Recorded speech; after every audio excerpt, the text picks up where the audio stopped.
Hello everyone, welcome to my channel. আজি মই বনাম চিকেন কাৰী।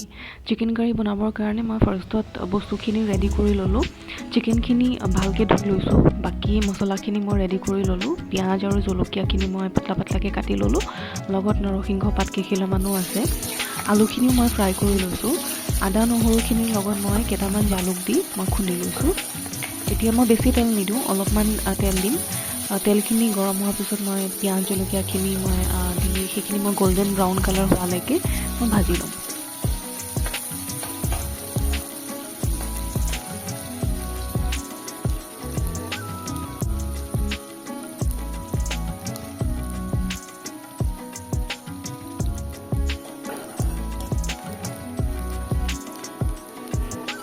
আৰু এতিয়া নৰসিংহ পাত কেইখিলা মই ইয়াতে দি দিম। নৰসিংহ পাত দিলে খাবলৈ বহুত টেষ্টি হয়, গোন্ধটোও ধুনীয়া আহে।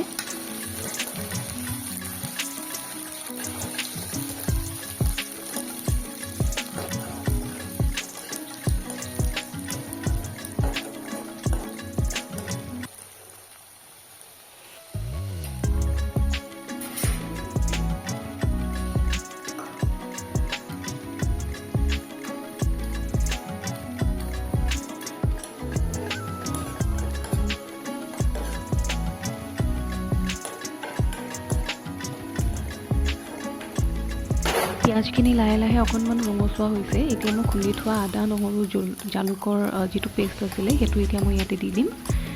দি সেইখিনি মই ধুনীয়াকৈ ফ্ৰাই কৰি ল'ম।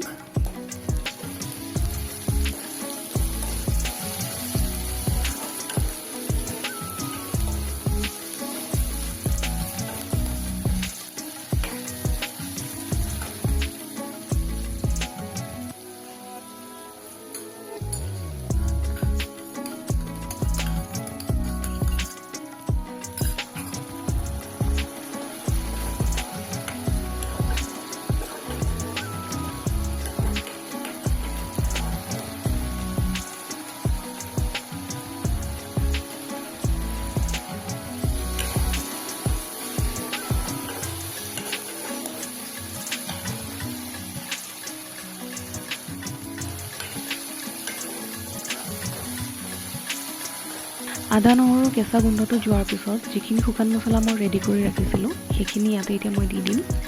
দি সেইখিনি মই ভালকৈ ফ্ৰাই কৰিম।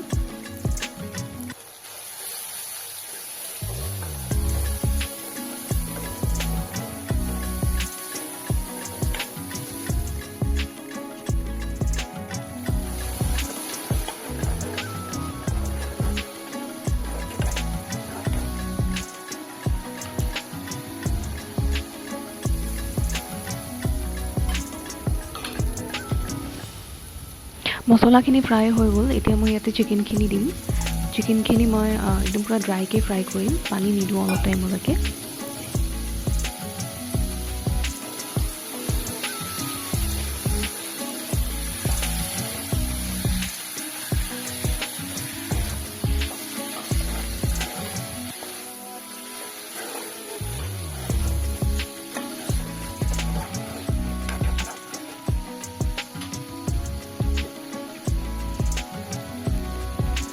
মাংসখিনিত মই এতিয়া অকল নিমখ দিম। বাকী মছলাখিনি মই আগতীয়াকৈ দি দিছোঁ, তাতে হালধিও দিয়া আছে।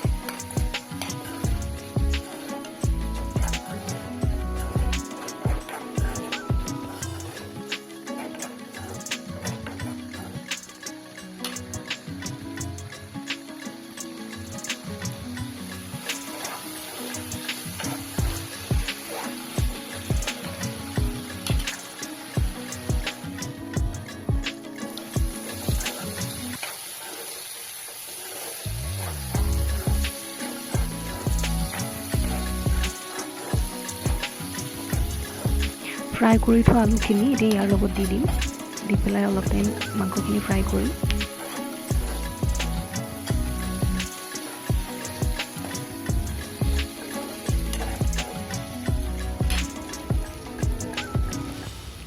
মাংসখিনি অলমষ্ট ফ্ৰাই হৈ গৈছে। ইয়াতে এতিয়া গৰম পানী দি ঢাকি মাংসখিনি উতলিব দিম।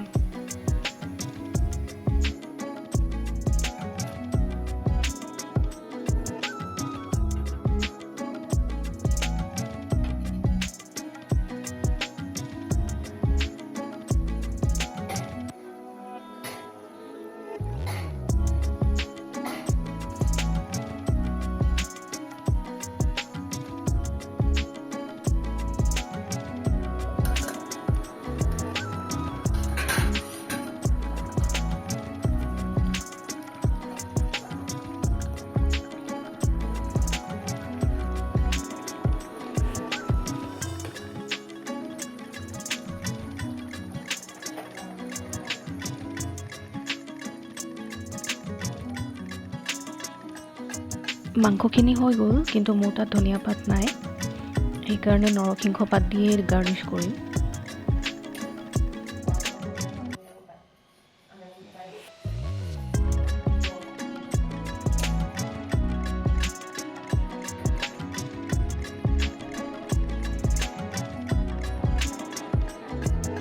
আপোনালোকেও ট্ৰাই কৰি চাব আৰু ভিডিঅ'টো চাই কেনেকুৱা পালে জনাবলৈ নাপাহৰিব।